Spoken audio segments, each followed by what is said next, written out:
Here's a few of our pictures from our Tucson Trip 2012. This is a nice little red Nissan. The new one we started, not quite so new when we took it back. The first day out, we went into the desert looking for selenite, desert roses they were called. They grow in the soil here, and they're quite difficult to find. We spent a lovely afternoon digging through the sand and enjoying the 78-degree temperature and the warm breeze. Didn't want that day to end.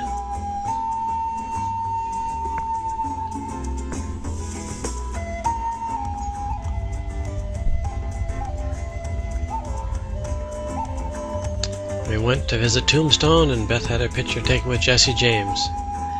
Saw all the sights and did all the things, and thoroughly enjoyed ourselves. Magnificent desert vistas everywhere we turned. Every turn on the road was different.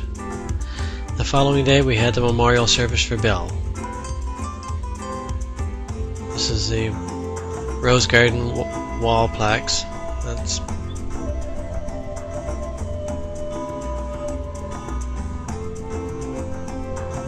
This is part of the Rose Garden, a beautiful, tranquil place.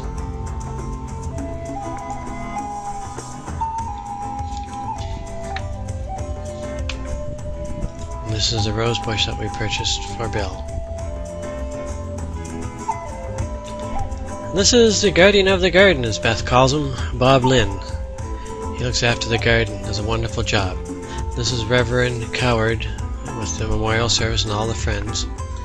That's Charlie the bagpiper. He knew Bill well. He played Amazing Grace and really quite a memorial service. After the service was over, we hit the road and started heading north, and we saw the Easter Bunny. He rides a Harley. More magnificent vistas everywhere you turn. Just cannot believe it. And some wildlife too. Not a lot.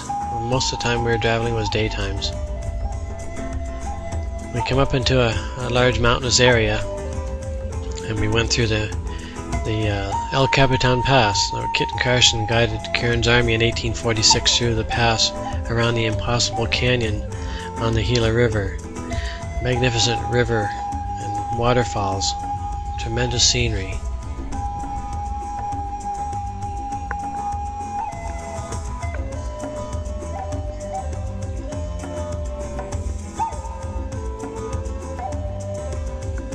We made it to Sholo the first night. It was located in the higher elevations in the beautiful pine forests.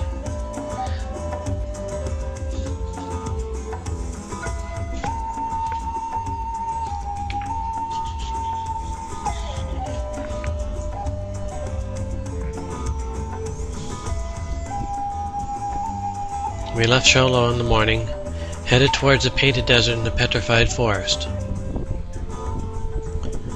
Different scenery again. This was the entrance to the Petrified Forest. 400 million years ago, it was all a tropical swamp down around the equator. And these huge trees fell into the swamp and were buried by sediment and turned to stone. All the colors are from the different minerals in the stone. Here's Beth sitting on one of the big trees. Absolutely amazing. Hard to believe that you can't walk anywhere without walking on this petrified tree. Shards all over the place. Absolutely glorious for anybody who loves to pick rocks, but you're not allowed to touch them. They have checkouts coming into and out of the park to make sure you're not taking petrified wood. We took several guided tours, and they took us back through the areas where they had petroglyphs and dwellings from 1,000 to 1,500 years ago.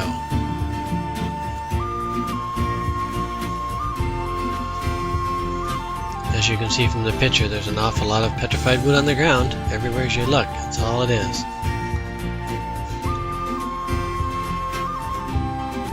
Tried to take a piece back, but Beth says, no, not allowed. So we put it back.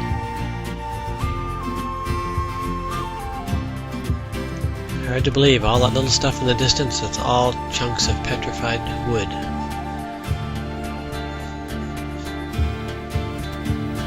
that's what's called the agate bridge. This is all one petrified tree. They put some cement under it to stabilize it.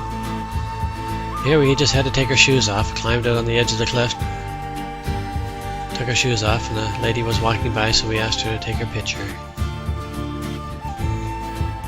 And this is part of the painted desert. You can see what they mean by it being painted. It's just absolutely spectacular. Here's some of the petroglyphs we were talking about. Absolutely amazing, the history of these people and how they survived in this environment.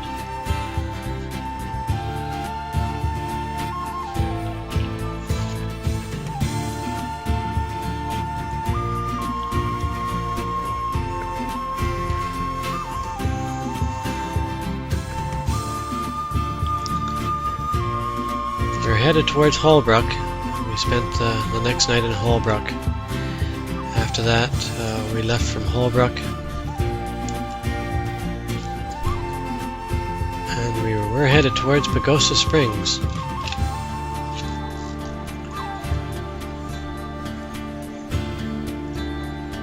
Had to go through some Indian reservations, and of course all the animals aren't fenced, so they go anywhere as they want. We stopped along the way at this little national park called the Canyon de la Chaix. We're absolutely smitten with it. We want to go back. This is the Spider Rock Formation that's in the middle of it. It just, words cannot describe it, and it does not give you any sense of the depth or breadth of the area. This gentleman is I can't think of it. Terry Yazzie was his name. Beth is giving me directions over my shoulder. Anyway, so we continued on towards Pagosa Springs and the Pirelli Center. And we knew they were closed. There wasn't anybody around, but we let ourselves in, had a picnic lunch on their yard. Did our own little tour, walking tour. Got to see everything. Didn't miss anything, but could you imagine waking up in the morning and looking out at this for a panorama?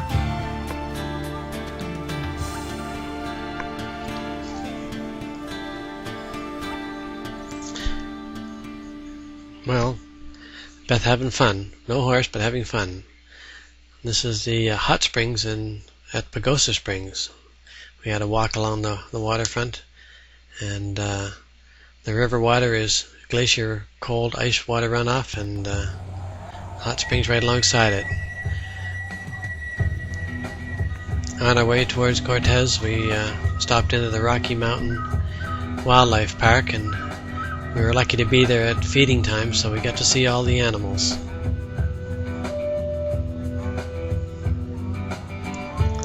And then we, traveling on our way, we crossed the Continental Divide. And of course, you had to have a picture. And some wonderful cloud formations, although the rain never hit the ground. We could see it raining, but it would disappear before it hit the ground.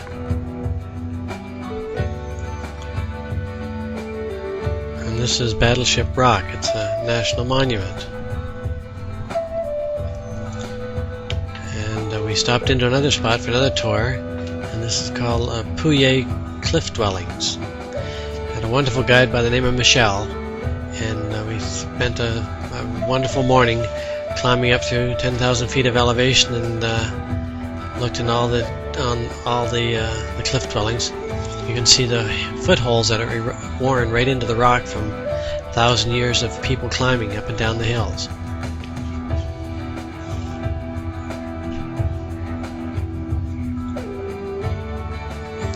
And more of their rock ladders. You see the footholds right in it, and there we are climbing. And I noticed a restricted sign, so what do you do, but you have to climb it. This is inside what's called a kiva, more or less their religious center. And this is on top of the mesa where they spent the summers. The cliff dwellings were their winter residences, and these are their summer residence. And they were two-story buildings, believe it or not, made out of the adobe. Quite the spot. Having come up, we have to go down. And just kind of reversed the process and had a ladder to go down that was like 40 feet. Tremendous setup.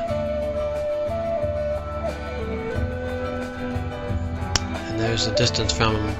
You see the holes in the walls that were the cave. The little holes above were where they would put holes in to build awnings to keep the snow and stuff off them in the wintertime. We want to go back there again too. You couldn't walk on the ground without stepping on artifacts. There's a blacktop mesa on the way. On our way we went up to visit a volcano, extinct volcano. This is Val Grande. This volcano was 500 times more powerful than Mount St. Helens. Hard to believe. And on our way from there we're headed towards Albuquerque, and these are some of the sights on our way to Albuquerque. Every turn on the road is different. Thank you for watching. We want to go back.